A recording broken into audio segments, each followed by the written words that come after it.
اور اس راستے سے سب سے خطرناک چیز بدگمانی جناب بدگمانی یاد رکھو.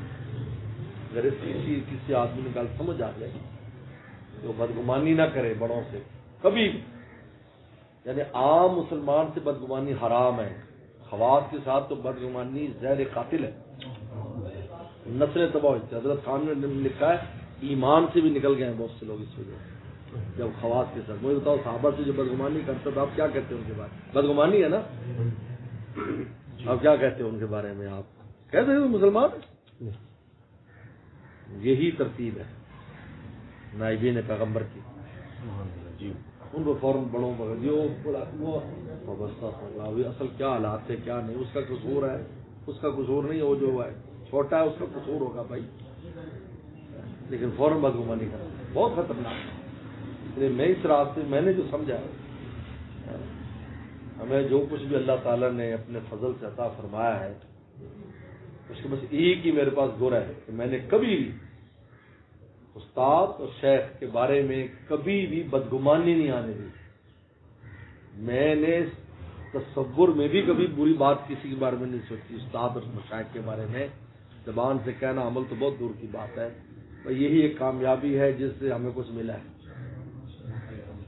ورنہ ساتھ رہنے والے زندگیاں جنہیں بسر کر دی انہیں کچھ نہیں ملا اس لیے کہ بدگمانیاں کی. چھوٹی چھوٹی بات پر مثلاً چائے آ گئی شیخ نے اس خادم خاص کو نہیں دی یا اس کو انہوں نے چاہ نہیں دی تو امیر بندہ جو بھیجتے میں نے نہیں دیتی. میں غریب کا بال حضور صلی اللہ علیہ وسلم پر بدگمانی کی نا خارجی پیدا ہو کیا جی سرداروں کو دے دیا پیسہ مال اور ہمیں نہیں دیا ہے نا حدیث میں ہے نا. تو کیا ہوا فرمایا اس کی پیٹھ میں سے وہ لوگ پیدا ہوں گے جو دین سے ایسے نکل جائیں گے جیسے تیر شکار میں سے. بخاری یہ کس وجہ سے ان کو آج بھی یہی ہے. تو دیکھو جی یہ ہمیں نہیں ٹائم دیا جی وہ فلاں نے امیر کو ٹائم دے دیا. وہ امیر لوگ تھے نا جی ہم غریبوں کو اس کو غریب آیا کب ٹائم پر دیتے. ہمارے والد رحمۃ اللہ علیہ 1946 میں سید بدر عالم میٹھی رحمۃ اللہ علیہ نے ان کو گجرات بھیجا. ہندوستان کے گجرات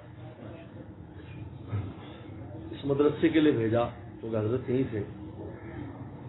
انہوں نے فرمایا کہ بھی میرے مریدین ہیں جو ساؤتھ افریقہ میں ہوتے ہیں تو وہ وہاں بھی ہیں آپ وہاں جاؤ اور مدرسے کے بارے میں بات کروں. اس میں جھونپڑیاں تھی سر یا ٹیلا تھا. اس میں بہت بڑا ٹیلا تھا بہت بڑا.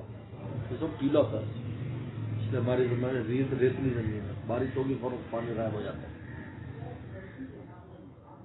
یہاں ایک کمرہ تھا صرف جہاں خانقاہ ہے بس یہ ایک کمرہ تھا باقی سب جھونپڑیاں اپنی ایسی چھپر. اب جاؤ ہمارے سب گئے. والد صاحب دیوبند گیا تو مفتی شفیع صاحب رحمۃ اللہ علیہ استاد بھی تھے والد صاحب کے مرشد بھی تھے. تو ان سے کہا بھی میں تو گجرات میں کوئی زیادہ واقف نہیں ہوں میں وہاں کہاں ٹھہروں گا. استاد نے تو بھیج دیا ہے. انہوں نے ایک خط وہاں ایک شیخ کے نام لے دو مولوی صاحب تھے شیخ. انہوں نے جا کر وہ خیر معروف آدمی تھے مجھے خانقاہ تھی تو انہوں نے جلدی میں بات کر دی. وہ مفتی شفیع صاحب نے خط بھیج دیا اور یہاں آئے تھے مفتی صاحب تو میری دعوت قبول نہیں کی اور فلاں بندے کی قبول کر ایسے انہوں نے ایسے کہا. لوگ بیٹھے تھے. ہمارے والد رحمۃ اللہ علیہ میں ایک چیز تھی کہ وہ حق بات کرنے میں کبھی نہیں گھبراتے تھے. حالانکہ یہاں پر ان کا کوئی بھی نہیں تھا سوائے اللہ کے. لیکن اسی احاطے میں انہوں نے ڈپٹی کمشنر کو تھپڑ مارا تو اس کے غلط اور سے تھپڑ دیا اور پھر وہ صفائی آیا یہ وہ ادھر سے طلبہ جمع ہو گئے استاد جمع ہو گئے. اور وہ یہاں سے گیا اس نے بڑی کوشش کی کہ والد صاحب خلاف کوئی کارروائی کرے پرچہ کرائے. لیکن سب اس وقت کے جو افسران تھے انہوں نے کہا کہ یہ تیرے گلے پڑ جائے گا تیری آخرت بھی جائے گی. تو شخص کو یہ درویش آدمی ہے تو کیا تیرے ساتھ ٹھیک ہے تو ٹرانسفر کرا کے چلا گیا. والد صاحب فوراً ہی پوچھا ان سے وہ جو تھے ایک تو یہ بات کی کہ حضرت مفتی صاحب نے آپ پر اتنا اعتماد کیا کہ آپ کے نام خط لکھ کر دیا ہے اور آپ ان کے بارے میں ایسی بات کر رہے ہیں. اور پھر یہ آپ بتائیں کہ پہلے دعوت آپ نے دی تھی یا اس نے دی تھی. ان کا دعوت اسی نے پہلے دی تھی. میں کہتا وہ منسوخ کر کے مجھے کہا آپ بتاؤ شرم کیا اس کا حکم ہے مجمع میں. تو فوراً اللہ والے تھے مولوی صاحب آپ نے جان میری اصلاح کر دی, میں معذرت کرتا ہوں بھائی ان کا بہت خیال کرو, ان کو خبریں پہ چڑھاؤ, ان کی طاقت کرو, بہت بزرگ آدمی ہے بھائی, یہ دیکھنے میں جوان ہے لیکن یہ بہت اللہ والا معلوم ہوتا ہے بھائی, میری اصلاح کرتی ہے. اب ہمیں پتہ نہیں ہوتا صورتحال کیا ہے.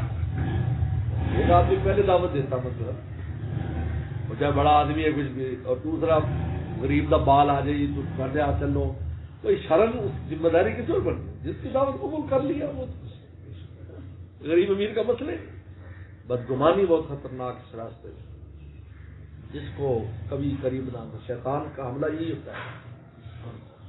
ہم بھی اسلام سے بدگمانیاں کرائیں گے اور صحابہ کرام سے, بزرگان دین سے. یہ جو آج ہمیں پھٹکار پڑ رہی ہے دراصل وہ اسی وجہ سے, جس کو دیکھا فوراً بڑوں پر بات کر دیتا ہے کہ نہیں جانتا نہیں, حقیقت نہیں پتا اس کو, حقیقت حال کیا ہے اس کو معلوم بھی نہیں.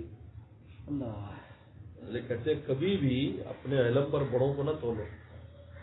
تمہارا علم تو چھوٹا سا ترازو ہے, تم اوپر پہاڑ تولنے کیسے تولو گے, ترازو ٹوٹ جائے گا.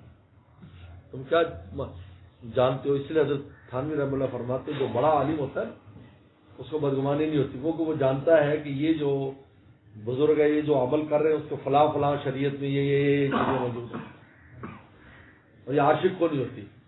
اس لیے کہ وہ عشق میں گم ہے, انہوں نے کہا کہ جو محبوب کر رہا ہے ٹھیک ہے, انہوں نے کہا عالم نہیں بن سکتا عاشق تو بن جاؤ. یہ ایک بہت اہم نقطہ ہے, ہمیشہ بزرگوں کے تعلق میں اس کو ہمیشہ سامنے رکھیں. کبھی بھی یہ چیز قریب نہ آنے دیں. اپنی عقل کا قصور سمجھے, اپنی سمجھ کا قصور سمجھے, یہ زیادہ بہتر ہے. آپ نے دیا مجھے سمجھ میں آئی بات, میری سمجھ میں مجھے ان کی بات سمجھ میں نہیں آئی, ان کا طرز عمل میری سمجھ میں نہیں آیا, ہوگا لیکن میں تو ہزاروں چیزیں. اب میں نے ایک جگہ ابھی اسی سفر میں عمرے میں دیکھا, ایک نوجوان نے وہ بال رکھے ہوئے تھے, تو انگریزی اس کے حساب سے کیونکہ داڑھی نہیں تھی اس کی, لیکن اب وہ مسا کر رہا تھا ایسے کر کے نا, ایسے کر رہا تھا.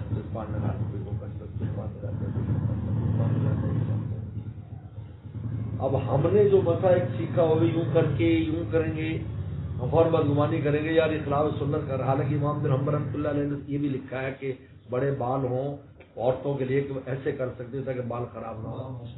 اب مجھے تو میں نے کہا دیکھا یہ اس پر عمل کر رہے ہیں, عملی ہوگا یہ امام صاحب نے بتایا ہوگا, لیکن ہم فوراً ہو دیکھو جی ماشاء اللہ. وہ تو عام آدمی تھا, اگر کوئی مولوی صاحب کرتے تو ہم تو فتویٰ جاڑ دیتے, جب مولوی نے پتہ نہیں آپ مولوی بنا کر جائے. حالانکہ اس کی نس موجود ہے. فرمایا کہ جو عالم ہو جس کو سب اس کو نہیں بدگمانی ہو, وہ اس کو پتا ہے کہ دین کی کام کرنے کے کئی طریقے رسول ہم فرمایا. لے میرے شہر سے کسی نے کہا کہ یہ 4 امام کیسے بنا دیے, کسی بیان میں کہہ دیا. کہا بھائی چاہے تو لاؤ نا, 4 امام کیسے بنا دیے. تو حضرت نے فوراً فرمایا بھائی اللہ تعالیٰ کو رسول اللہ کی ہر ادا اتنی پسند تھی کہ کوئی رہ نہ جائے, ہر ادا کو اپنانے والے لوگ. کوئی ابو نصر رحمۃ اللہ لے گئے, کوئی ادا امام شافعی لے گئے, کوئی امام مالک لے گئے. تو آدمی حیران ہو گیا, کیسی خوبصورت تعبیر کی ہے کہ رسول اللہ نے اگر عمل کیے ہیں تو اللہ نے فرمایا بھائی میرے نبی کی ہر ادا ہی پیاری ہے, تو ہر ادا باقی رہنی چاہیے. دنیا میں رسول اللہ کی ہر ادا قائم ہے. کسی علاقے والے کسی ادا پہ عمل کر رہے ہیں, کسی ادا پر عمل کر رہے ہیں, سب رسول اللہ کی ادا ہے. ان کی شان محبوبیت کا تقاضا یہ تھا کہ آپ کی ہر ادا قائم رہے.